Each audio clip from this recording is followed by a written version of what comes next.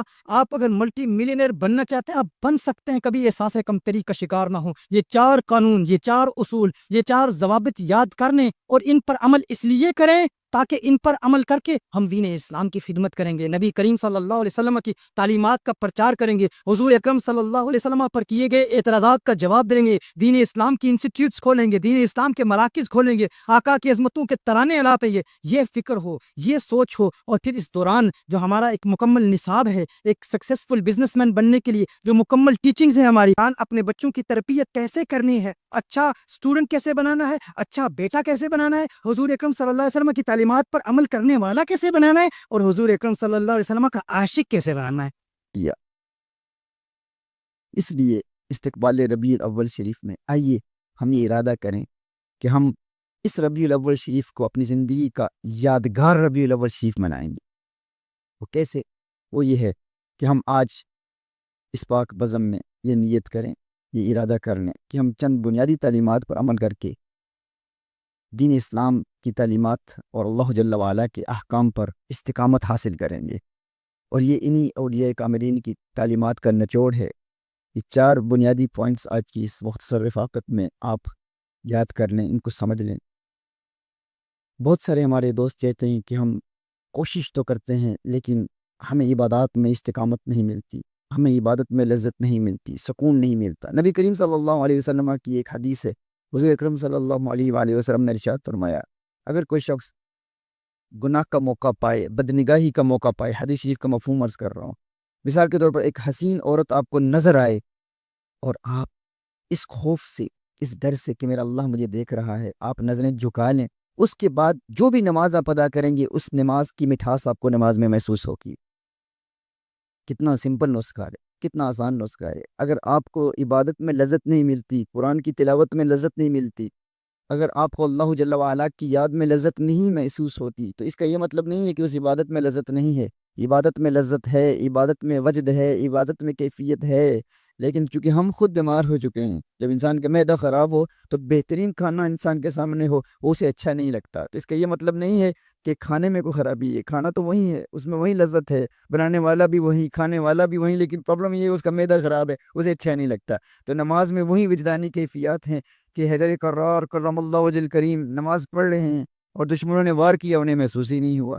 ہاں، لیکن کیا وجہ ہے کہ ہم نماز پڑھ رہے ہوں تو ہمارے خیالات دنیا کی طرف ہوتے ہیں. وہ اس لیے اس کا یہ مطلب نہیں ہے کہ نماز میں سکون نہیں ہے، نماز میں سکون ہے، ہم بیمار ہیں. تو ہم اپنی اس بیماری کو دور کیسے کریں گے؟ اس کا ایک طریقہ نبی کریم صلی اللہ علیہ وسلم نے بیان فرمایا. آپ اس کو آزما کے دیکھیں. آپ نے زور کی نماز پڑھی، آپ کو سکون نہیں ملا، آپ گلی بازار میں کہیں گزر رہے ہیں اور بد نگاہی کا موقع ملتا ہے، کوئی عورت آپ کے سامنے آتی ہے، آپ اس کو دیکھنا چاہتے ہیں لیکن اس خوف سے کہ میرا اللہ دیکھ رہا ہے آپ نظریں جھکا لیتے ہیں. آپ دیکھیں اس کے بعد آپ عصر کی نماز ادا کریں گے تو آپ کی آنکھوں میں اشکوں کی برسات جاری ہو جائے گی. یہ ایک سمپل نسخہ ہے، آپ اس پر عمل کر لیں. آپ دیکھیے اگر آپ کو نماز میں، عبادت میں مٹھاس اور لذت چاہیے تو اس پر عمل کر لیں کہ ہم نے بدنگاہی سے بچنا ہے. تو آپ دیکھیں اس کی برکات کیا ہے. ایک نکتہ یہ تو جنرل ایک پوائنٹ تھا، 4 بیسک پوائنٹس آپ یاد کر لیں. گناہوں سے بچنے کے لیے سب سے پہلا پوائنٹ یہ ہے کہ آپ بری صحبت سے بچیں. اگر آپ بری صحبت سے نہیں بچیں گے تو آپ گناہوں سے نہیں بچ سکتے. یہ ایک جنرل پرنسپل ہے، اس کو آپ ابھی یاد کر لیں. اس کو اگر آپ سمجھتے ہیں کہ آپ گناہوں سے بچنا چاہتے ہیں، کتنے دوست آتے ہیں کہتے ہیں ہم نے بڑی کوشش کی لیکن ہمیں توبہ پر استقامت نہیں ملتی، بار بار توبہ کرتے ہیں ٹوٹ جاتی ہے. اس دور میں توبہ پر استقامت حاصل کرنا ناممکن ہے. اکثر لوگ کہتے ہیں نا، وہ اس لیے کہ ہم سمجھتے ہیں کہ ہم ورد کے ذریعے، اورات کے ذریعے، تعویذات کے ذریعے، وظائف کے ذریعے توبہ پر استقامت حاصل کر لیں گے. ایسا نہیں ہوتا. اگر آپ توبہ پر استقامت حاصل کرنا چاہتے ہیں تو یاد رکھیں یہ کوئی آسان کام نہیں ہے. گناہوں سے بچنا کوئی آسان کام نہیں، مشکل کام ہے. اس کے لیے ہمیں محنت کرنا ہوگا اور اس محنت کا پہلا پوائنٹ یہ ہے بری صحبت سے بچنا ہے. تو آج ہی آپ ارادہ کر لیں. اگر آپ سمجھتے ہیں بری صحبت سے بچے بغیر آپ کہ باطنی دنیا پاکیزہ ہو جائے گی، یہ ناممکن ہے۔ یہ ایسے ہی ہے کہ کوئی دریا میں کھڑا ہو، سمندر میں کھڑا ہو اور کہے کہ میں پانی کے قطرات سے بچوں گا، تو بچ سکتا ہے؟ اب کیسی بے وقوفی ہے؟ تو دور جا، ساحل سمندر سے دور جا، اور وہاں جا کے اپنے کپڑوں کو صاف کر، اور اب سمندر کے قریب نہیں جانا، تو تب جا کے پانی سے بچے گا۔ اور یہ کہے کہ میں سمندر کے کنارے کھڑا ہوں گا یا سمندر کے اندر کسی کشتی میں بیٹھا ہوں گا اور پھر اپنے آپ کو کپڑوں کو پانی سے بچاؤں گا، یہ ناممکن ہے۔ اسی طرح کوئی دھوپ میں کھڑا اور کہ میں گرمی سے بچوں گا، آپ کہیں کہ نہیں بچ سکتا، تو کس کو فول کر رہا ہے؟ اپنے آپ کو بے وقوف بنا رہا ہے۔ کس کو بے وقوف بنا رہا ہے؟ یہ امپاسبل ہے۔ آپ کو کمرے کے اندر آنا ہوگا، اے سی آن کرنا ہوگا، پھر گرمی سے بچیں گے آپ، پنکھا آن کرنا ہوگا، پھر گرمی سے بچیں گے آپ۔ تو اسی طرح اگر کوئی شخص کہے کہ میں گناہوں سے بچوں گا، بچنا چاہتا ہوں، تو سب سے پہلا کام یہ ہے کہ وہ تمام دوست جتنے گناہوں کی یاد دلاتے ہیں ان سے بچنا ہوگا، ان سے دوری اختیار کرنی ہے، کہ ان کے نمبر اپنے فون سے ڈیلیٹ کرنے ہوں گے، ان کے کانٹیکٹ، ان کو فیس بک پر آپ نے ڈی ایکٹیویٹ کرنا ہوگا، ان کو انفرینڈ کرنا ہوگا۔ اس لیے نہیں کہ وہ برے ہیں، اس لیے کہ آپ برے ہیں، اس لیے کہ میں خود برا ہوں، ان کو برا سمجھ کر نہیں، اس لیے کہ میں برا ہوں، میرے اندر ابھی وہ طاقت نہیں ہے، قوت نہیں ہے کہ میں ان کی صحبت میں ایسا مؤثر کردار ادا کروں کہ ان کی زندگی میں بھی انقلاب برپا ہو جائے۔ میرے اندر وہ طاقت نہیں ہے، استعداد نہیں ہے، صلاحیت و لیاقت نہیں ہے، لہذا سب سے پہلے مجھے ان سے دوری اختیار کرنا ہوگی۔ اور یہ دوری یاد رکھیں صرف لوگوں سے نہیں ہوتی، یہ پوری صحبت صرف انسان نہیں ہوتے، بری صحبت انٹرنیٹ بھی ہے، بری صحبت موبائل فون بھی ہے۔ کچھ لوگ بری صحبت سے دور ہو جاتے سمجھتے ہوئے کہ برے دوستوں سے دور ہو جائیں گے، لیکن پھر انٹرنیٹ بھی بری صحبت ہے، ٹی وی بھی بری صحبت ہے، تو اس کو بھی ڈی ایکٹیویٹ کرنا ضروری ہے۔ اب اسٹوڈنٹس کہیں گے کہ یہ تو امپاسبل ہے، ہمیں یونیورسٹی کا کام کرنا ہوتا ہے، ہمیں ہوم ورک کرنا ہوتا ہے، ہمیں اسائنمنٹس لکھنی ہوتی ہے، ہمیں ریسرچ کرنا ہوتا ہے، تو ان کے لیے یہ ہے کہ اگر ایسا ضروری ہے تو پھر آپ اپنے انٹرنیٹ کو، آپ اپنے پی سی کو، اپنے کمپیوٹر کو کسی ایسی جگہ پر رکھیں جہاں آپ کی فیملی ممبرس کی آمد و رفت ہو، یعنی آپ کچن میں رکھ لیں یا لیونگ روم میں رکھ لیں، اور وہاں جا کے آپ اسٹڈی کریں۔ جب ہر بندہ آپ کو دیکھ رہا ہو، آپ کو وہ تنہائی آپ کے لیے نہ ہو کہ آپ تنہائی میں گناہ کرنے کا انسان کو جب موقع ملتا ہے تو یہ ٹریگر کرتی ہے انسان کے ذہن میں، شیطان ایسے اثرات مرتب کرتا ہے۔ کبھی آپ ایک مووی دیکھ رہے ہیں، اس نیت سے نہیں دیکھ رہے کہ آپ گناہ کریں گے، ہر چند کی مووی میں عورتیں ہوتی ہیں، ان کو دیکھنا بھی گناہ ہے، لیکن آپ کی کوئی بڑے گناہ کی نیت نہیں تھی، آپ نے کوئی کسی مووی کو پلے کیا، آپ ایڈونچر کے لیے یا کوئی تھرلر مووی دیکھ رہے ہیں، ایڈونچرس مووی دیکھ رہے ہیں، آپ صرف ٹائم پاس کرنے کے لیے مووی دیکھ رہے ہیں، آپ نے دیکھی مووی، آپ کو کوئی ایسا سین نظر آیا جس سے شیطان نے آپ کے ذہن پر حملہ کیا، این ممکن ہے آپ اسی وقت پوز کریں گے اور کوئی اس سے بھی بری مووی دیکھیں گے۔ ابتداً آپ کی وہ بری نیت نہیں تھی، اتنی بری نیت نہیں تھی، لیکن پھر آپ نے اس کو پوز کر دیا، آپ نے کوئی اور بری مووی دیکھی جس سے آپ سے بہت بڑے گناہ کا ارتکاب ہو گیا، آپ کا یہ بے تو نیت ہی نہیں تھی۔ تو یہ ایسے ہی ہے کہ کوئی بندہ سمندر میں کھڑا ہو کے کہے کہ میں پانی کے قطرات سے بچوں گا، یہ امپاسبل ہے، سب سے پہلے اس سے بچنا ضروری ہے۔ تو بری صحبت سے بچنا، اور پھر بری صحبت میں انٹرنیٹ بھی ہے، کمپیوٹر بھی ہے، یہ سب چیزیں ہیں، ان سے اجتناب، ان سے دوری، اور اچھی صحبت اختیار کرنا، اچھے لوگوں کو، وہ لوگ جن کو دیکھ کر آپ کو اللہ یاد آتا ہے، وہ لوگ جن کی صحبت سے آپ کو نبی کریم صلی اللہ علیہ وسلم کا سچا پیار ملتا ہے، یہ سب سے پہلا بیسک فنڈامنٹل پوائنٹ ہے گناہوں سے بچنے کے لیے۔ اور یہ ہماری ربیع الاول ریزولوشن ہے، ہوتا ہے نیو ایئر ریزولوشن ہوتا ہے، یہ ہماری ربیع الاول ریزولوشن میں یہ پہلا پوائنٹ ہے کہ ہم نے وہ دوست جو آپ کو گناہوں کی طرف راغب کرتا ہے، وہ دوست جو آپ کو پبز اور کلبز کی طرف لے جاتا ہے، وہ دوست جس کی صحبت سے آپ کو جھوٹ کی عادت ہوتی ہے، اس سے اجتناب کریں، یہ نیت کر لیں، سب سے پہلا پوائنٹ۔ دوسرا پوائنٹ گناہوں سے بچنے کا وہ یہ ہے کہ گناہوں سے بچنا آسان نہیں ہے، ہر بندہ گناہ سے نہیں بچ سکتا۔ سب سے پہلے مباح سے بچیں، وہ کام جو جائز ہیں ان سے بچیں۔ مباح کہتے ہیں وہ کام جس میں ثواب بھی نہیں اور گناہ بھی نہیں، وہ جائز ہوتا ہے۔ جائز سے بچ کر اپنے نفس لوامہ کو ٹرین کریں۔ آپ کے اندر دو طاقتیں ہیں، ایک نفس امارہ ہے، ایک نفس لوامہ ہے۔ نفس لوامہ وہ اچھی طاقت ہے کہ جب آپ کو کوئی نیکی کا موقع ملتا ہے تو وہ کہتے ہیں نیکی کر لے۔ نفس امارہ وہ طاقت ہے جو جب کوئی گناہ کا موقع ملتا ہے وہ کہتے ہیں گناہ کر لے۔ مثال کے طور پر آپ کے سامنے 1000 روپیہ پڑا ہوا ہے، آپ کی ملکیت نہیں ہے، آپ کے دل میں ایک خیال آیا کہ میں چوری کر لوں، اس کو اٹھا لوں۔ یہ خیال کون پیدا کرتا ہے؟ یہ نفس امارہ پیدا کرتا ہے۔ اب اچانک ایک اندر سے ایک باطنی طاقت، ایک قوت بیدار ہوگی، وہ کہے گی چوری نہ کرنا، یہ بہت بڑا گناہ ہے۔ تو پہلا پوائنٹ کیا ہے؟ بری صحبت سے بچنا۔ دوسرا پوائنٹ یہ ہے کہ مباح سے بچنا۔ کیسے؟ مباح سے بچنے کا عمل یہ کہ ہر روز کسی ایک مباح سے بچیں، ایک ہفتے کے لیے، ایک ہفتے کے لیے ہر روز ایک مباح سے بچیں۔ پھر دوسرے ہفتے ایک اور مباح ایڈ کر دیں، 2 مباح سے بچیں۔ تیسرے ہفتے 3 مباح اعمال سے بچیں۔ چوتھے ہفتے 4 مباح اعمال سے۔ اس طرح 12 ہفتے جب آپ کے گزر جائیں گے تو آپ دیکھیں گے کہ ہر روز آپ 12 مباح پریکٹسز سے بچ رہے ہیں۔ مباح کیا ہے؟ آپ کا جی چاہتا ہے پانی پئیں، آپ کو پیاس لگی ہوئی ہے، اب پانی پینا جائز ہے کہ نہیں؟ جائز ہے نا؟ آپ کے آج نہیں پیتا، تھوڑی دیر کے بعد پی لوں گا، گھنٹے بعد پی لوں گا۔ اپنا پیے، کیونکہ ہم نے اپنے نفس کو اتنا آزاد رکھا ہوا ہے، وہ جو کہتا ہے ہم اطاعت کرتے ہیں۔ ہم اس کے ایسے غلام ہو چکے ہیں کہ جس چیز کا وہ حکم دیتا ہے ہم اطاعت کرتے ہیں، تو پھر جب وہ ہمیں گناہ کا حکم دیتا ہے تو ہم فوراً تیار ہو جاتے ہیں۔ تو سب سے پہلے، اور گناہ سے بچنا یہ آسان کام نہیں ہے، اس کے لیے سب سے پہلے ہمیں اپنی انر طاقت کو زندہ کرنا ہے۔ اس نفس لوامہ کو جو مر چکا ہے اس کو زندہ کرنا ہے، اس کو طاقت دینی ہے۔ اس کو طاقت دینے کے لیے سب سے پہلی ٹریننگ کا پروسیس یہ کہ مباح اعمال سے بچیں۔ آپ تھکے ہوئے ادھر آئے ہیں اور آپ چاہتے ہیں کہ آپ اپنی باڈی کو اسٹریچ کریں، آپ آرام کریں، آپ لیٹ جائیں۔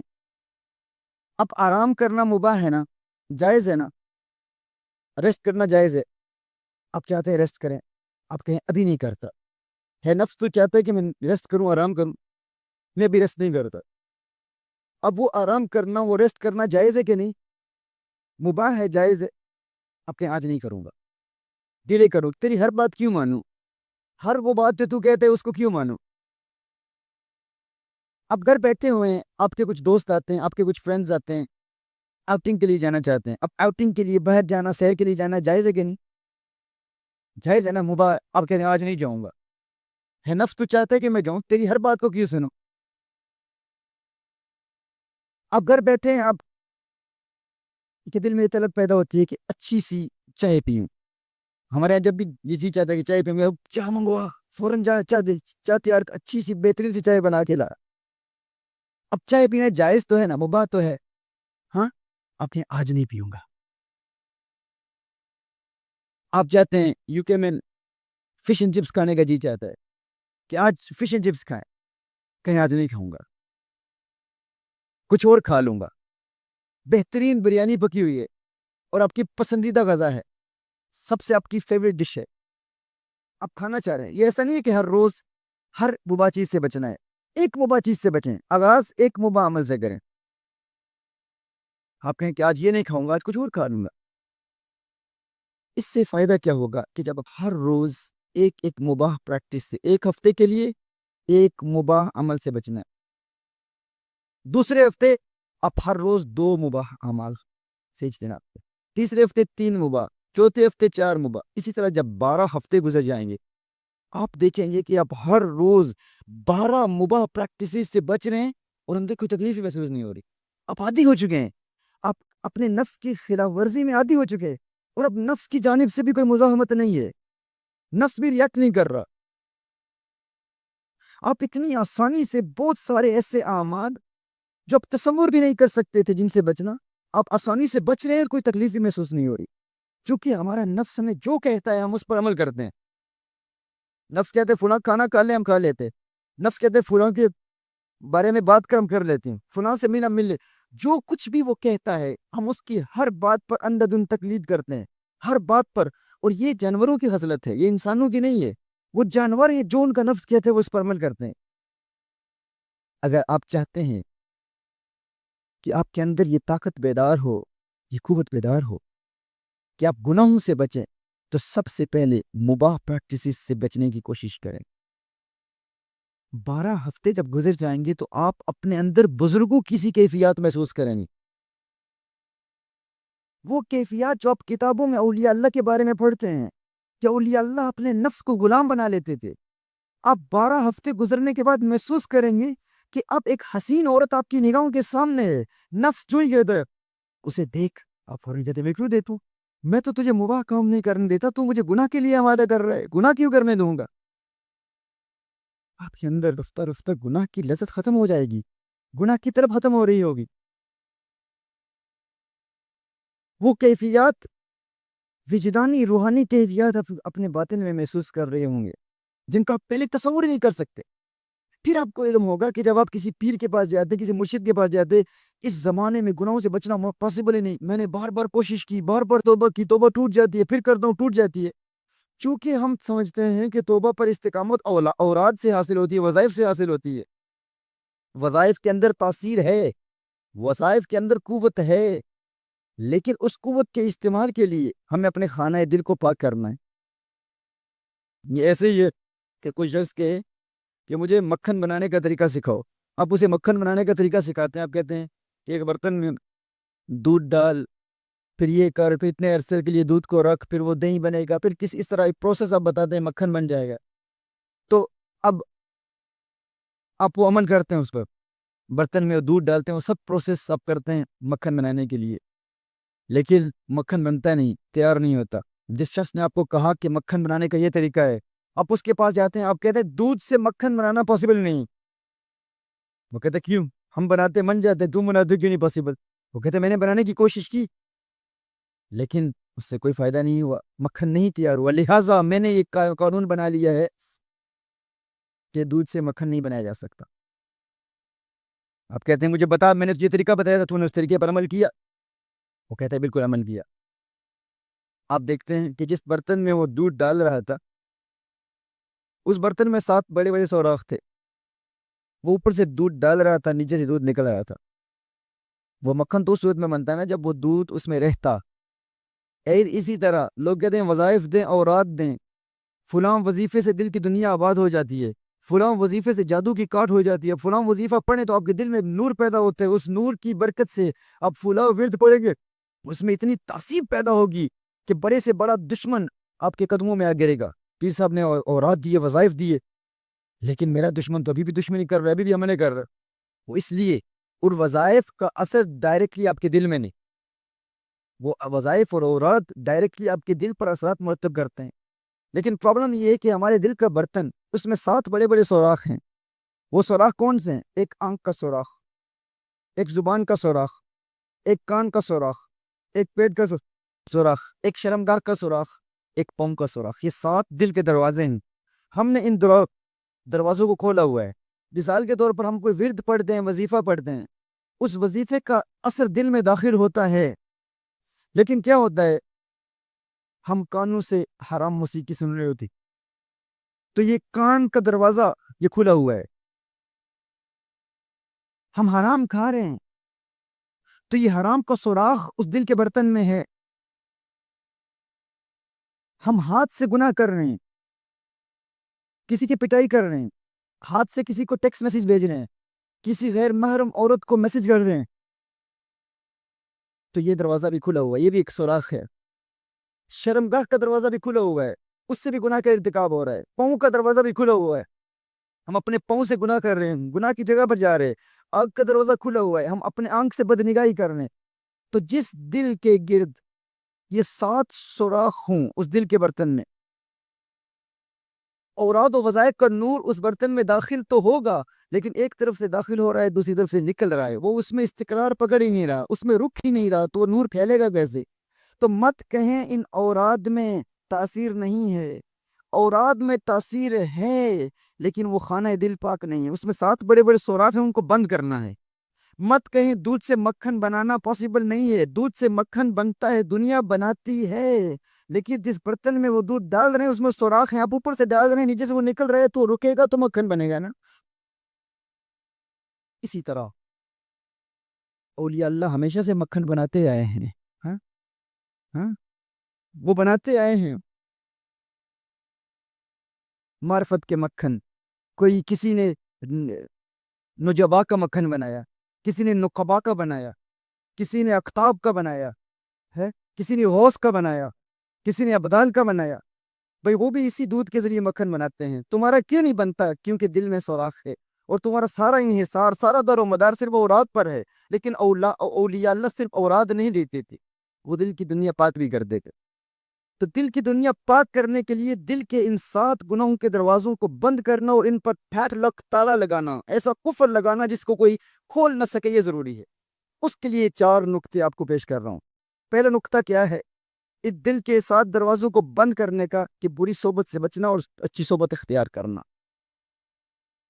دوسرا دروازہ یہ ہے کہ دوسرا پوائنٹ یہ ہے کہ گناہوں سے بچنا آسان نہیں ہے میرے بھائیو. مت سمجھنا کہ یہ آسان ہے اور صرف ورد اور وظیفے سے انسان گناہوں سے بچ سکتا ہے. نہیں، گناہوں سے بچنے کے لیے سب سے پہلے نفس لوامہ کی طاقت کو زندہ کرنا ہے، اس کا احیاء، اس کو واپس زندہ کرنا. وہ جو اچھی طاقت تھی جو پہلے بتاتی تھی آپ کو گناہ کرنے والے تھے، پہلے بتاتی تھی گناہ کیا تو اللہ کا عذاب نازل ہوگا، لیکن اب وہ مردہ ہو چکی ہے. اللہ جل وعلا قرآن کریم میں ارشاد فرماتا ہے فَلَمَّا نَسُوا مَا ذُكِّرُوا بِهِ فَتَحْنَا عَلَيْهِ أَبْوَابَ كُلِّ شَيْءٍ حَتَّى إِذَا فَرِحُوا بِمَا أُوتُوا فَأَخَذْنَاهُمْ بَغْتَةً فَإِذَا هُمْ مُبْلِسُونَ. اب جب بچے تھے نا تو آپ گناہ کرتے تھے تو اچانک ایک سگنل اللہ کی طرف سے آ جاتا تھا. ہم جب چھوٹے تھے کوئی خطا کرتے تو ایگزام فیل ہو جاتے، کسی کو گالی دیتے ایکسیڈنٹ ہو جاتا،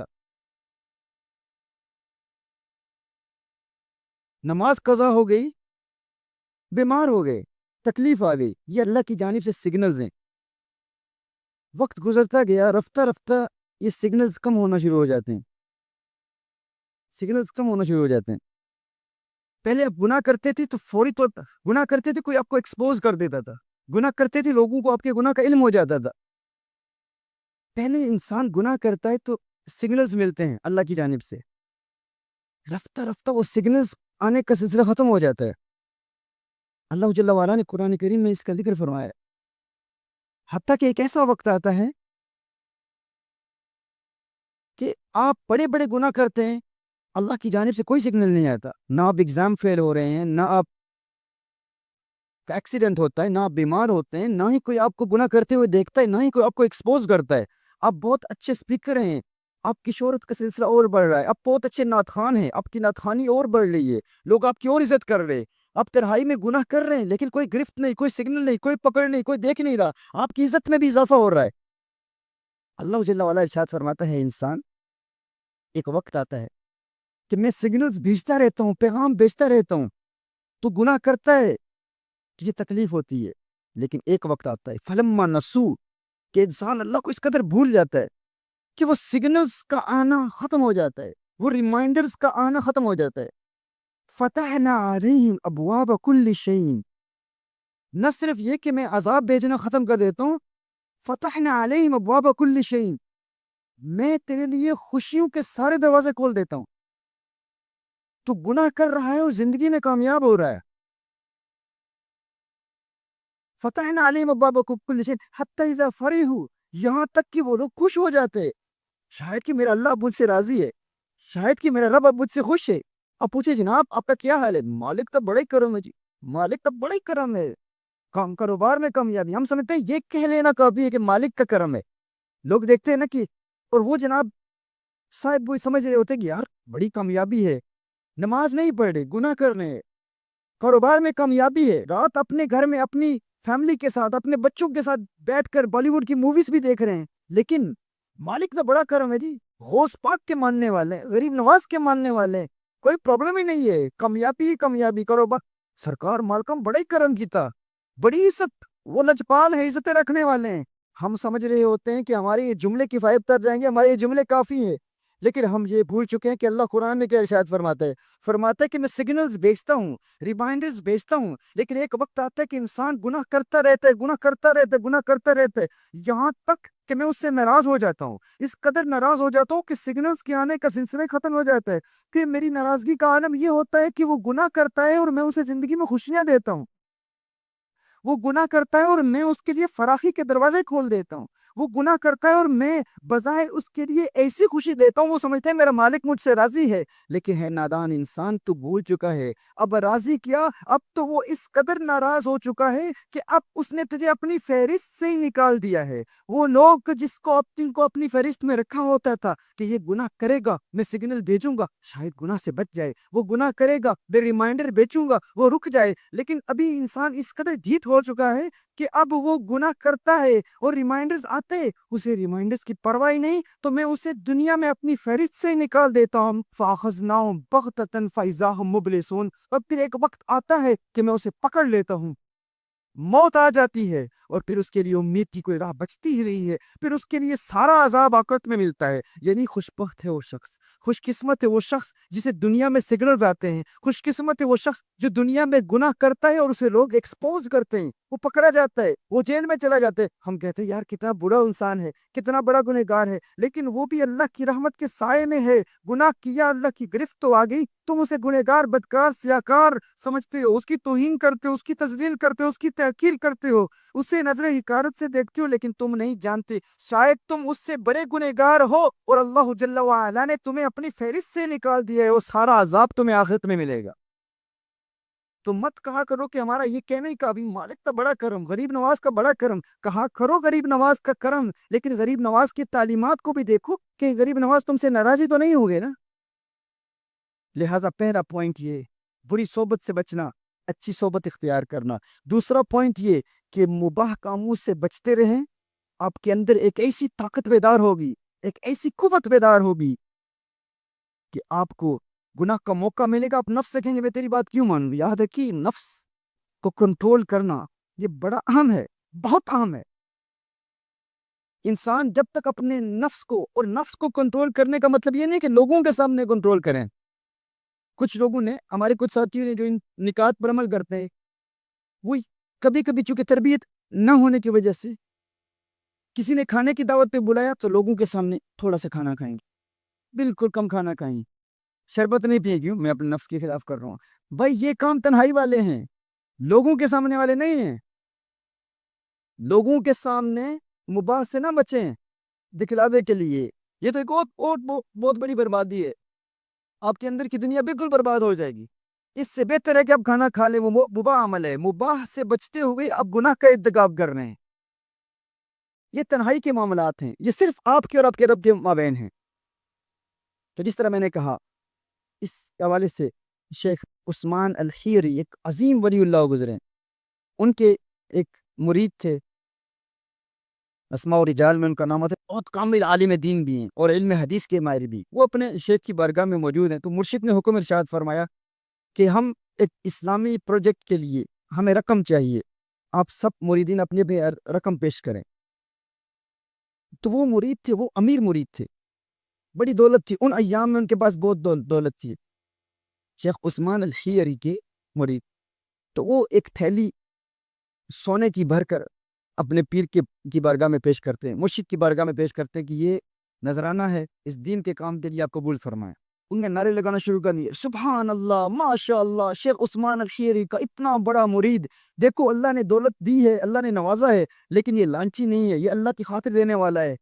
اس کے نام کے نعرے لگنا شروع ہو گئے، سبحان اللہ، ماشاء اللہ، کتنا کامل ولی ہے، کتنا کامل مرید ہے، کہ اپنے شیخ کے حکم پر اپنی ساری دولت شیخ کی بارگاہ میں پیش کر۔ وہ وہاں بیٹھے ہوئے ہیں، سوچ میں پڑ گئے۔ تھوڑی دیر کے بعد شیخ کی بارگاہ میں حاضر ہوتی، شیخ میں نے آپ کو نہیں دینا، میری تھیلی واپس کر دیں، مجھے دنیا کے کسی معاملے میں استعمال کرنے۔ مرشد سے کہتے ہیں، مرشد نے کہا ٹھیک ہے لے جاؤ۔ جو ہی مرشد کو واپس دی وہ تھیلی، مرشد نے اس مرید کو واپس دے دی، وہ تھیلی اٹھا کے وہاں سے نکلتے ہیں، تو وہی مرید جو سبحان اللہ ماشاء اللہ کہہ رہی تھی، وہ کہہ رہی کیسا لعنتی شخص ہے، کس طرح ملعون شخص ہے، تھوک کے چاٹ رہا ہے، تھوک کو کہہ کر کے اپنی کہہ کو چاٹ رہا ہے، تحفہ دے کے واپس لے رہا ہے، اسے مرشد کی بارگاہ میں بھی شرم نہیں آئی، اپنے مرشد کی توہین کر، مرشد کی بارگاہ میں تحفہ دیا، مرشد کی عظمت کا خیال تو کرتا کہ مرشد کو دے کر واپس لے رہا ہے، وہ سارے لعنت کر رہے ہیں، لعن طعن کر رہے ہیں، یہ تھیلی لے کر واپس اپنے گھر چلے جاتے ہیں۔ واپس چاہتے رات کی تنہائی میں مرشد کے پاس واپس آتے ہیں اور مرشد سے عرض کرتے ہیں میرے شیخ، آپ نے حکم ارشاد فرمایا تھا تو میں نے آپ کی بارگاہ میں وہ تھیلی اللہ کے لیے دی تھی، اللہ کی رضا کی خاطر دی تھی. لیکن جب میں نے وہ تھیلی دی، وہ سونا آپ کو سارا دیا، تو فوراً میرا نفس بیدار ہوا جب لوگوں نے نعرے لگانا شروع کر دیے. تو میرے نفس نے کہا تو تو بڑا کامل ہے، تو اپنی دولت اللہ کی راہ میں دے رہا ہے. تو میرا نفس خوش ہو گیا. تو میں نے اپنے نفس کو خوش کرنے کے لیے وہ رقم نہیں دی تھی، میں نے تو اللہ کی رضا کے لیے دی تھی. لیکن جو ہی میرا نفس خوش ہوا تو میرے دل میں یہ وسوسہ پیدا ہوا، اگر نفس خوش ہو گیا تو میرا ایمان برباد ہو جائے گا. میرا مقصد آپ کے ہاتھ پر بیعت کرنے کا یہی تھا کہ میں اپنے نفس کو ختم کروں، لیکن اس سے تو نفس کو زندگی مل رہی ہے میرے شیخ. میں آپ کی بارگاہ میں یہ تھیلی پیش کرتا ہوں، لیکن میری آپ سے یہ التجا ہے، میری آپ سے ایک تمنا ہے، یہ آرزو ہے، یہ خواہش ہے کہ یہ راز فاش نہ کیجیے گا. اب لوگ جو مجھ پر لعنت بھیج رہے ہیں، میں چاہتا ہوں کہ میرے نفس کو اس لعنت کے ذریعے میں ختم کروں. پوری زندگی اس راز کو فاش نہ کیجیے گا. یہ تھیلی آپ کے لیے ہے، لیکن چونکہ میں اللہ کی رضا کے لیے دینا چاہتا تھا یہ سارا سونا، لیکن وہ دیا اللہ کی رضا کے لیے تھا، وہ نفس کی خوشی کا باعث بن گیا. لیکن شیخ اب رات کی تنہائی میں آپ کی بارگاہ میں پیش کرتا ہوں. اب ہوا کیا، شیخ بھی کامل تھے، شیخ عثمان الحیری صاحب کرامت ولی اللہ، عظیم ولی اللہ. انہوں نے کہا پوری زندگی کسی کو بتائیے گا نہیں، میں چاہتا ہوں کہ ساری زندگی یہ لوگ میرے نفس پر لعنت کرتے رہے. اب ماجرا یہ ہے کہ ساری زندگی جب تک یہ شیخ زندہ رہے، جس گلی سے گزرتے باقی سارے پیر بھائی یہی کہتے ارے لعنتی شخص کہہ کر کے چاٹنے والا ہے، اپنے مرشد کی بھی عزت نہیں کی. ساری زندگی لوگ اسے مرشد کا گستاخ کہتے رہے، لیکن وہ مرشد کی بارگاہ میں مقبول شخص رہا. جب اس دنیا سے گیا تو پھر مرشد نے بتایا کہ یہ میرا کامل مرید تھا. یوں نفس کو مارتے ہیں، ہاں جو واقعی حقیقی مرید ہوتے ہیں، جو واقعی پیر بھائی ساری زندگی لعنت کرتے رہے لیکن وہ خوش ہوتے رہے اور نفس کو بار بار کہتے رہے ایک مرتبہ تو خوش ہوا تھا نا، اب ساری زندگی تجھے لعنت بھیج کے تجھے موت دوں گا. تو اس لیے اس نفس کو کنٹرول کرنے کا پروسیس جو پہلا سٹیج ہے وہ یہ ہے کہ مباح پریکٹسز سے آپ بچیں. آج یہ ارادہ کرنی ہے، کیوں ہم ہر بات میں اپنے نفس کی بات مانتے ہیں؟ جو کھانا چاہتے ہیں وہ ہمیں مل جاتا ہے، جب سونا چاہتے ہیں ہم نیند کر لیتے ہیں، جب پانی پینا چاہتے ہیں پی لیتے ہیں، چائے پینا چاہتے ہیں پی لیتے ہیں، جس قسم کی خوراک چاہیے. تو اپنے نفس کو ہم نے اس قدر آزاد کیے ہوئے، وہ جو کہتا ہے ہم کرتے ہیں، تو ہم گناہوں سے کیسے بچ پائیں گے؟ گناہوں سے بچنا ناممکن ہوگا. تو مت کہیں یہ فحاشی اور عریانی کا دور ہے، گناہوں سے بچنا ناممکن ہے. ممکن ہے، لیکن پروسیس یہ ہے کہ سب سے پہلے ہم مباح پریکٹسز سے بچنے کی کوشش کریں، اپنے نفس لوامہ کو زندہ کریں. آپ دیکھیں گے 12 ہفتوں کے بعد آپ اپنے اندر بزرگوں کی وہ کیفیات جن کو آپ عوارف المعارف میں پڑھتے ہیں، جن کو آپ کشف المحجوب میں پڑھتے ہیں، جن کو آپ قوت القلوب میں پڑھتے ہیں، امام ابو طالب مکی کی کتابوں میں پڑھتے ہیں، وہ کیفیات آپ اپنی اس زندگی میں محسوس کریں گے کہ آپ کا نفس گناہ کے لیے کہے گا فوراً نہیں مانتا، وہ مزاحمت بھی نہیں کرے گا اور ریاکٹ بھی نہیں کرے گا، وہ آپ کو پرسویٹ کرنے کی کوشش بھی نہیں کرے گا، کیونکہ وہ آپ کا غلام ہو چکا ہوگا. یہ دوسرا پوائنٹ تھا. تیسرا پوائنٹ، اس دوران جب آپ گناہوں سے بچ رہے ہوں اور مباح پریکٹسز پر عمل کر رہے ہوں، مباح سے بچنے کی کوشش کر رہے ہوں، اس دوران گناہ بھی تو ہو سکتا ہے نا، کیونکہ ابھی ہم ٹرین کر رہے ہیں اپنے نفس کو، نفس امارہ کو مار رہے ہیں اور نفس لوامہ کو جگا رہے ہیں، اس کو طاقت دے رہے ہیں. جس دوران اگر کوئی گناہ ہو جائے تو کیا کرنا ہے؟ گناہ ہو جائے تو فوری طور پر 4 رکعتیں پڑھنی ہیں. یہ فل ڈیڈیکیشن، اس کو ہم 4 رکعت سولوشن کہتے ہیں. 4 رکعت سولوشن، 4 رکعتیں ہم نے ادا کرنی ہیں، اور اس کے لیے کوالٹی ٹائم، ڈیڈیکیشن، فل کمٹمنٹ. لوگ بہت سارے کہتے ہیں ہم کریں گے لیکن پھر کرتے نہیں، یا پھر مؤخر کر دیتے ہیں، یا کہتے ہیں دوسرے دن پڑھیں گے، تیسرے دن پڑھیں گے. جب بھی گناہ ہو جائے بغیر ڈیلے کے فوری طور پر آپ 4 رکعتیں ادا کریں. 2 رکعتیں توبہ کی اور 2 رکعتیں شکرانے کی. گناہ تو ہو سکتا ہے نا، ہم میں سے کوئی نبی تو ہو ہی نہیں سکتا، ہاں صرف انبیاء ہی معصوم ہے نا، اولیاء اللہ بھی معصوم نہیں ہے. لیکن اولیاء بھی گناہ کر سکتے ہیں، یاد رکھیں ولی اللہ گناہ کر سکتا ہے، لیکن ولی اللہ گناہ کے بعد توبہ میں تاخیر نہیں کرے گا. یعنی اگر کوئی نجیب ہے یا نقیب ہے یا کتب بھی ہے، اگر کوئی کتب گناہ کر لے تو وہ مقام کتبیت سے محروم نہیں ہوتا. مثال کے طور پر کوئی کتب جھوٹ بول لے، مقام کتبیت پر فائز ہے، کتب ہے، اپنے دور کا کتب ہے. اگر اس سے گناہ ہو جائے تو اس کا مطلب یہ نہیں ہے کہ وہ کتبیت سے نیچے آ جائے گا، پھر نجیب بن جائے گا، نقیب بن جائے گا، یا عام صالح بن جائے گا، عام ولی بن جائے گا. نہیں، کتب ہی رہے گا. شرط یہ ہے کہ وہ توبہ میں تاخیر نہ کرے. یعنی وہ ڈاؤن گریڈ اس وقت ہوگا، اپنے مرتبے سے نیچے اس وقت آئے گا جب وہ توبہ میں تاخیر کرے گا۔ اگر گناہ ہو گیا، عام لوگوں اور ولیوں میں فرق یہ ہے کہ اللہ کے پیاروں سے اگر گناہ ہو جائے وہ توبہ میں ڈیلے نہیں کرتے، فوراً توبہ کر لیتے ہیں، ان کی روحانیت کا وہ مقام قائم رہتا ہے۔ لہٰذا یہ نہ سمجھے گناہ نہیں ہو، گناہ ہو سکتا ہے، لیکن اگر گناہ ہو گیا تو فوری طور پر ہم نے 4 رکعتیں پڑھنی ہیں۔ کیا؟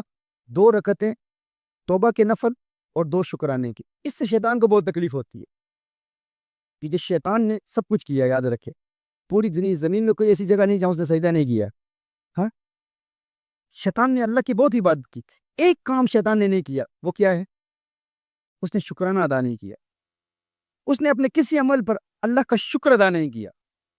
یہ شکر کے عمل سے شیطان کو بہت نفرت ہے، شکر کے عمل سے شیطان کو بہت نفرت ہے۔ دیکھیے، جب انسان گناہ کرتا ہے، اگر آپ گناہ نہ کریں تو شیطان کو تکلیف ہوگی نا، شیطان کو تکلیف ہوگی اگر آپ گناہ نہ کریں۔ وہ چاہتا ہے آپ جھوٹ بولیں، آپ کہتے ہیں نہیں بولوں گا، آپ نہیں بولتے، اس سے شیطان کو تکلیف پہنچتی ہے، پہنچتی ہے کہ نہیں؟ تکلیف ہوتی ہے، لیکن اس سے بھی زیادہ تکلیف شیطان کو اس وقت ہوتی ہے جب آپ یہ 4 رکعتیں پڑھ دی۔ توبہ اور شکرانے کی رکعتوں سے شیطان کو بہت تکلیف ہوتی ہے۔ ہمارے ایسے نوجوان ہیں، ہماری تحریک کنز الہدیٰ نے، جب ہم نے یہ 4 رکعت سلوشن ان کو بتائی، اس پر عمل کرنا شروع کر دیا۔ کچھ بھائیوں نے کہا کہ پہلے دن میں نے 40 رکعتیں پڑھی، یہ 4 رکعتیں پڑھی، 10 گناہ کیے ہوں گے تو 40 رکعتیں ہیں۔ دوسرے دن 36 ہو گئی، تیسرے دن 32، رفتہ رفتہ کم ہوتے ہوئے 8، 4، اور اب کوئی رکعت نہیں بڑھتا۔ وہ اس لیے، اس کی وجہ کیا ہے؟ اس کی وجہ یہ ہے کہ ان 4 رکعتوں سے شیطان کو تکلیف ہوتی ہے۔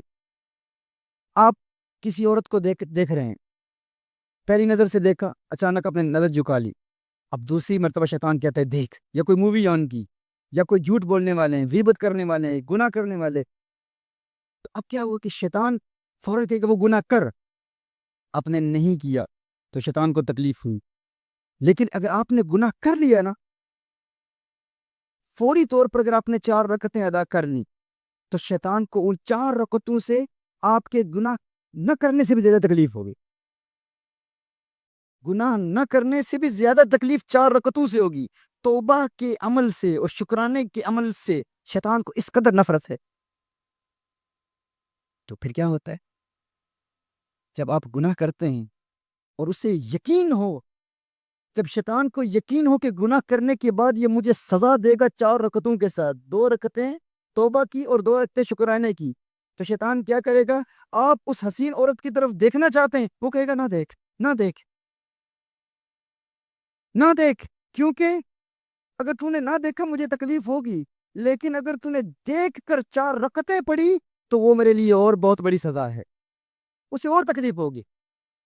واقعہ تو آپ جانتے ہیں نا، ایک شخص کی فجر قضا ہو گئی تو اس نے کیا کیا؟ 1 سال شیطان کو سزا دینے کے لیے 1 سال مسلسل روزے رکھے، اس کے بعد پھر اسے کسی الارم پلک کی ضرورت نہیں تھی۔ فجر کے بعد شیطان لعین مردود رجیم خود تشریف لاتے اور کہتے اٹھو فجر ادا کر لو، فجر قضا نہ کرنا۔ کیوں؟ کیونکہ شیطان جانتا تھا اب قضا ہو گئی تو یہ 1 سال روزے رکھے گا، وہ اس کی زیادہ تکلیف، اس کے لیے زیادہ تکلیف دہ ہے۔ تو اس لیے 4 رکعت سولوشن، اس پر آپ عمل کرنی، دیکھیے شیطان آپ کو غلام ہو جائے گی۔ ہاں، 4 رکعت سولوشن کہ اگر گناہ ہو گیا اس پروسیس کے دوران تو فوراً 4 رکعتیں ادا کر لوں گا، 2 گناہ ہو گئی تو 8 رکعتیں ادا کر لوں گا۔ کتنے عمل ہو گئے؟ 3۔ پہلا کیا تھا؟ بری صحبت سے بچ کے فوراً اچھی صحبت اختیار کرنا۔ دوسرا پوائنٹ کیا تھا؟ یعنی بری صحبت سے بچنا، بری موویز اگر آپ دیکھ رہے ہیں تو فوراً علماء کے لیکچر سننا شروع کر دیں۔ اچھی صحبت انٹرنیٹ پر یہ ہوگی، لیکن وہ بھی ایسے کہ کہیں ایسا نہ ہو کہ اگر آپ نے اپنے نفس کو اس طرح آزاد کیے ہوئے کہ اگر اچھا لیکچر سنتے ہوئے بھی اگر امکان ہو کہ کوئی بری مووی دیکھنے کا امکان ہے تو پھر وہ لیکچر بھی نہ سنے، آپ اچھے لوگوں کی صحبت اختیار کریں۔ یعنی اس میں اور بھی ڈیٹیلڈ پوائنٹس ہیں شیطان کے وسوسے اور شیطان کے عمل کرنے کے جو میتھڈز ہیں ان سے بچنا۔ پہلا پوائنٹ بری صحبت سے بچنا، اچھی صحبت اختیار کرنا۔ دوسرا پوائنٹ مباح سے، اور یہ 12 ہفتے جب ہو جائیں تو ہر روز پھر 12 مباح سے بچتے رہیں۔ پھر اس کے بعد تیسرا پوائنٹ 4 کا سلوشن۔ چوتھا پوائنٹ رات سونے سے قبل اپنے دن کے تمام گناہوں کو یاد کرے۔ میں نے جھوٹ بولا، میری نماز قضا ہو گئی، فلاں گناہ ہو گیا فلاں. ایک مرتبہ اپنے پورے دن کا محاسبہ کریں. نبی کریم صلی اللہ علیہ وسلم کی حدیث کا مفہوم یہ ہے کہ ایک لمحے کا محاسبہ 60 سال کی عبادت سے بہتر ہے. ایک لمحے کا محاسبہ یعنی یہ جو کنٹمپلیشن ہوتی ہے, to ponder over your state, to think about your daily activities. رات سونے سے قبل آپ اپنی ڈیلی ایکٹیویٹیز پر غور کرتے ہیں کہ پورا دن میں نے کیا کیا. یہ اپنا محاسبہ, ایک لمحے کا محاسبہ کیا تو 60 سال کی عبادت سے زیادہ ثواب اس ایک لمحے کے محاسبے کا ہے. پورے دن کا محاسبہ کریں کہ پورے دن میں نے جو گناہ کیے ان گناہوں کو یاد کر کے ان گناہوں سے فوراً توبہ کریں. توبہ کی 4 شرائط کے ساتھ. پران P stands for the sins of the, R stands for, A stands for the sake of, and N stands for never again. یہ میرے لیکچرز ہیں توبہ کے طریقے پر. فوراً توبہ کرنے. لیکچرز آپ یوٹیوب پر دیکھ سکتے ہیں, بردرز سے پوچھ سکتے ہیں. اور دوسرا عمل, رات سونے سے پہلے دن کی تمام نیکیوں کو یاد کریں کہ دن میں نے کیا کیا نیکیاں کی ہیں. فجر کی نماز ادا کی, پھر اپنے والدین کو دیکھا اور حج مبرور کا ثواب حاصل کیا. کیسے؟ جو ماں کو دیکھ کے, باپ کو دیکھ کے مسکراتا ہے تو اسے حج مبرور کا ثواب ملتا ہے. تو کہو یا اللہ یہ میرے لیے خود پاسبل نہیں تھا, یہ تیرے کرم سے ہوا. اسی طرح قرآن کی تلاوت کی, دین کی دعوت دی, اچھی بات ہے. پورے دن کے اچھے اعمال کو شمار کریں اور شمار کرنے کے بعد کہیں یا اللہ یہ میرے لیے پاسبل نہیں تھا, تیرے کرم سے ہوا ہے, میں تیرا شکر ادا کرتا ہوں. دن کے گناہوں کو یاد کر کے توبہ کریں اور نیکیوں کو یاد کر کے اپنی نیکیوں کو اللہ سے شیئر کریں. یہ شیئر کرنا یہ بڑا اہم ہے. مولا علی کرم اللہ وجہ کریم ارشاد فرماتے ہیں, یہ مولا علی کرم اللہ وجہ کریم کا بڑا پیارا پیغام میلاد شریف کے حوالے سے بھی ہے. اور چونکہ یہ خوشخبری کے لمحات ہیں نا, خوشی ملی ہے نا ہمیں, سرکار کے میلاد کے مہینے کا آغاز ہوا ہے. حیدر کرار مولا علی کرم اللہ وجہ کریم ارشاد فرماتے ہیں کہ آپ جس سے اپنی خوشخبری شیئر کرتے ہیں, گڈ نیوز شیئر کرتے ہیں, اچھی خبر شیئر کرتے ہیں, آپ کو اس سے پیار ہے. اور جس سے اپنی پریشانی شیئر کرتے ہیں اس کو آپ سے پیار ہے. آپ کو جب بھی کوئی گڈ نیوز ملے نا, اچھی خبر ملے, تو آپ اپنی اچھی خبر جس کے ساتھ شیئر کرتے ہیں, اس کا مطلب یہ نہیں ہے کہ اس کو آپ سے محبت ہے, اس کا مطلب یہ ہے کہ آپ کو اس سے محبت ہے. اور جس سے آپ اپنا برا نیوز شیئر کرتے ہیں, اس کا مطلب یہ نہیں ہے کہ آپ کو اس سے محبت ہے, اس کا مطلب یہ کہ اس سے آپ سے محبت ہے. اب بات سمجھے میں کیا عرض کر رہا ہوں؟ جس سے آپ خوشخبری شیئر کرتے ہیں, اچھا نیوز شیئر کرتے ہیں, آپ کو اس سے محبت ہے. جس سے آپ برا نیوز شیئر کرتے ہیں, آپ کو اس سے محبت نہیں ہے, اس کو آپ سے محبت ہے. اب ہم اور کریں کہ جب آپ کو کوئی تکلیف پہنچتی ہے تو آپ اپنی پریشانی کس سے شیئر کرتے ہیں؟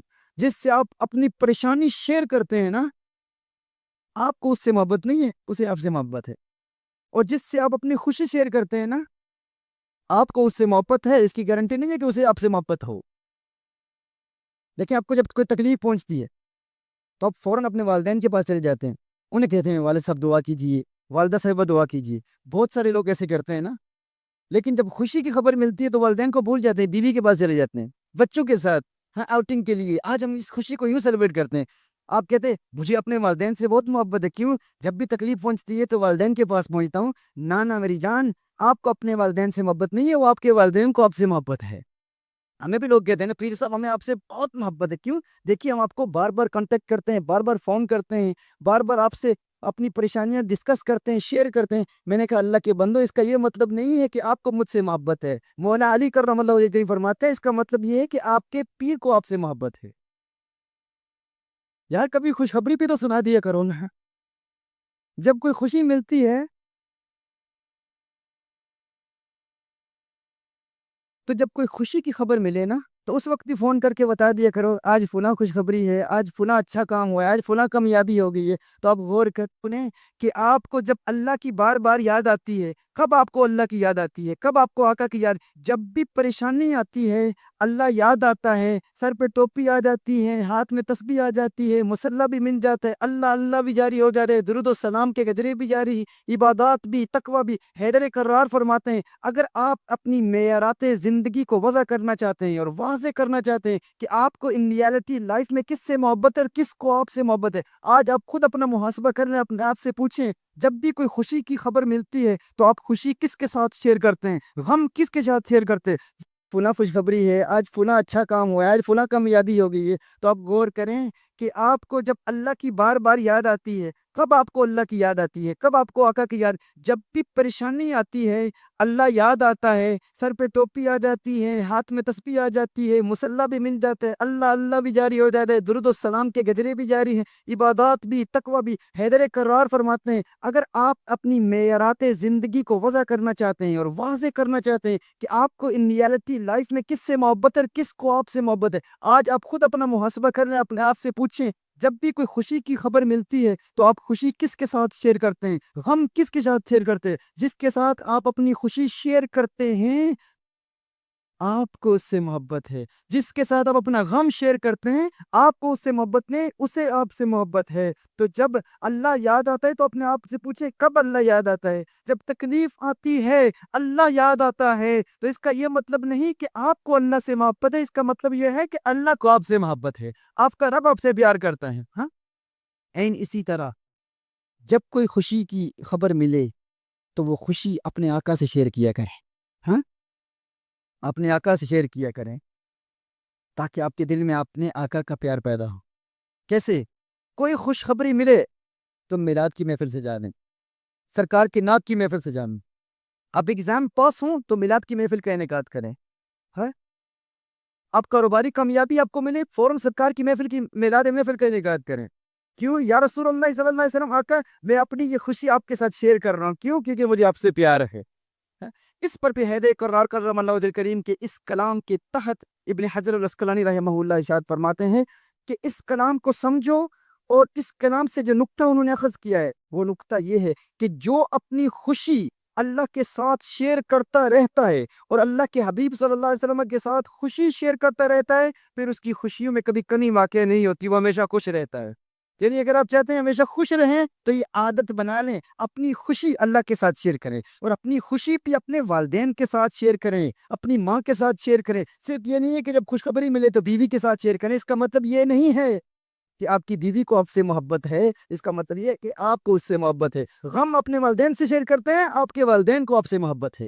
ہاں، کبھی کبھی خوشی بھی والدین کے ساتھ شیئر کیا کریں، اور پھر اس میں بیوی کے حقوق بھی ادا کریں۔ ایسا نہیں ہے کہ بالکل وہ الٹ ہی ہو جائے، اس میں بیلنس بہت ضروری ہے۔ اس پر بھی میرے لیکچرز آپ سنیں، تفصیلی لیکچر اس پر بھی ہے۔ تو یہ جو چوتھا نقطہ ہے گناہوں سے بچنے کا، یہ ہے کہ اپنی اس خوشی کو اللہ کے ساتھ شیئر کرے۔ یا اللہ میں خوش ہوں کہ آج دن میں جو میں نے عبادت کی ہے اور میں تیرے ساتھ شیئر کرتے ہوئے تیرا شکر ادا کرتا ہوں کہ تیرے کرم کے بغیر یہ ممکن ہی نہ تھا۔ جب یہ خوشی آپ اللہ کے ساتھ شیئر کرتے رہیں گے تو نیکیوں کی خوشیاں آپ کو بار بار ملتی رہیں گی اور گناہوں سے نفرت پیدا ہو جائے گی۔ یہ چار نکات آج کی اس محفل میلاد کا تحفہ ہیں، اس پر آپ عمل کریں گے انشاءاللہ۔ پہلا نقطہ کیا ہے گناہوں سے بچنے کا؟ دوسرا نقطہ کیا ہے؟ گناہ سے بچنے کے لیے پہلے مباح سے بچے۔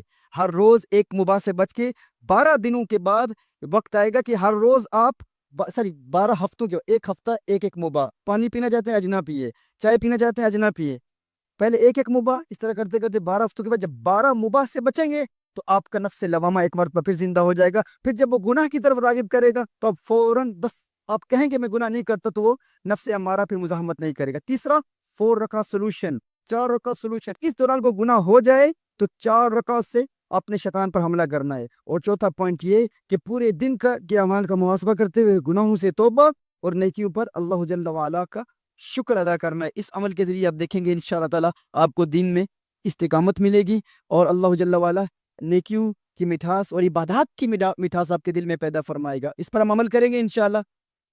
یہ میلاد منانے کا یونیک طریقہ ہے، ہاں، ایک منفرد طریقہ ہے، اور یہ ہماری میلاد ریزولوشن ہے ہاں میلاد ریزولوشن ہے کہ ربیع الاول شریف کے اس پاک مہینے میں ہم اس سے آغاز کریں گے انشاءاللہ تعالی. اللہ جل وعلا ہمیں اس کی برکت سے استقامت عطا فرمائے گا. اللہ جل وعلا ہمیں آج جو ہم نے کہا اس پر عمل کرنے کی توفیق عطا فرمائے اور نبی کریم صلی اللہ علیہ وسلم کا قرب عطا فرمائے. سرکار صلی اللہ علیہ وآلہ وسلم کا سچا پیار عطا فرمائے. وآخر دعوانا ان الحمدللہ رب العالمین.